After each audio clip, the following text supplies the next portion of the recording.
સિઝનમાં ઢોસા હોય, પછી પંખીઓને નાખવાના દોણા હોય, તો તમે કહો એ જગ્યાએ એ સેવા આપે છે. એટલે એમના માટે કરી અને ગોમો ગોમ આજે મિટિંગ રાખે છે. જે તમારાથી થાય એ શક્તિ કરો, સપોર્ટ કરો. પછી તમે એમ કહો કે ભાઈ આ જગ્યાએ અમારે એક અવાડાની જરૂર છે, તો ત્યાં આગળ અવાડો પણ એ બનાવી આપે. હા, સંસ્થા આખી બનાવી આપે. પછી એમ કહો કે અહીંયા દોણા નથી, જીવડો નાખવા, તો એ પણ આપે છે. પછી કોઈ માણસને એમાં કે આની પરિસ્થિતિ હાવ વિકટ છે, એમના પાસે કોઈ સુવિધા નથી, કોઈ સહારો નથી, તો એમનાથી થતી કીટ જે કરિયાણું કહેવાય એ પણ આપે.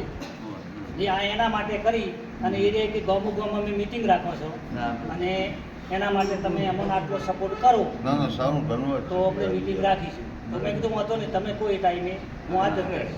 એ આ મિટિંગનું કારણ છે. આપણે જ્યાં જરૂરી હોય કે જ્યાં પશુ રહેતું, જ્યાં પાણી પીવાની વ્યવસ્થા ના હોય, તો અવાડો છે, જીવડન ધોણા છે, કોઈ ગામમાં એવું ગરીબ હોય, આ ગામમાં ઢોસા પણ વિતરણ